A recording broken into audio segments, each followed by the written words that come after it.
The president's tweets have become a regular fixture of his first term.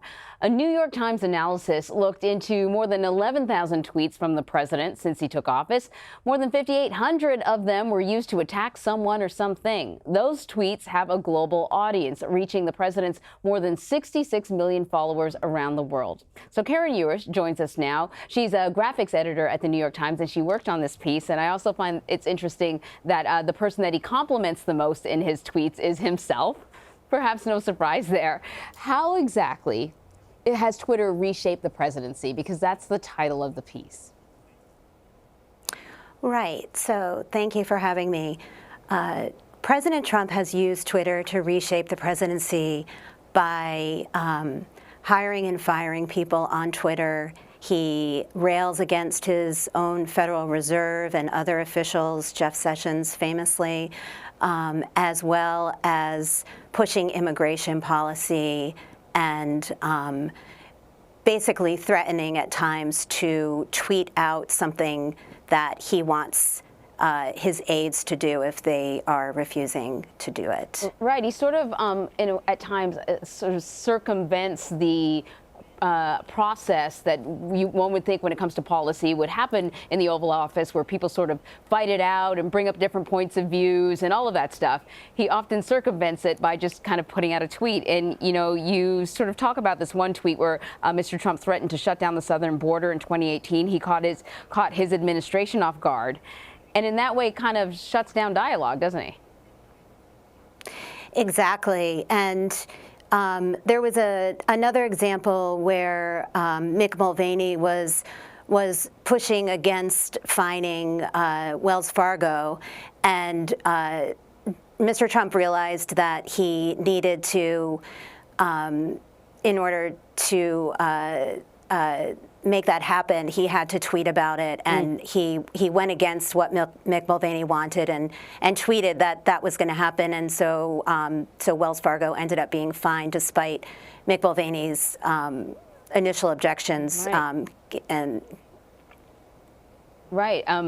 So this, no doubt, is particularly stressful for the people that work within the administration. You have a quote here from Kellyanne Conway that she said, "He needs to tweet like we need to eat." Have members of his administration tried to reel him in when it comes to Twitter? Yes, they have. We reported that in the beginning of his administration, his staff tried to impose a 15-minute delay on his tweets. They quickly realized that that was not going to work.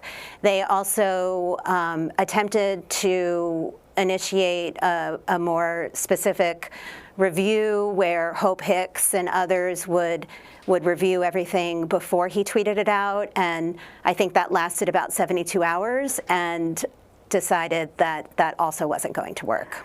And this has become a bit of a conundrum for Twitter because he is the president of the United States. He has two Twitter accounts, one as POTUS and then the other one is, you know, the real Donald Trump. You can't ignore what he says, but often for Twitter, he violates some of their policies, particularly when it comes to abuse and incitement. So how has the company navigated this? Right. So Twitter has thought about this a lot, and the way that they've gotten around the fact that he is consistently violating their rules is they've decided that newsworthiness trumps Twitter feed. And so that is how he is allowed to continue to do these things that for most people would get them suspended. So here's a challenge, though. Twitter announced last week that it's banning political ads.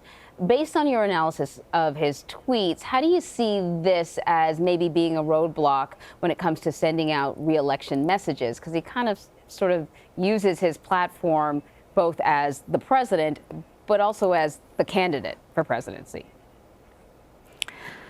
My understanding is that his tweets, the tweets themselves will not, even if he's talking about the campaign, they won't be impacted.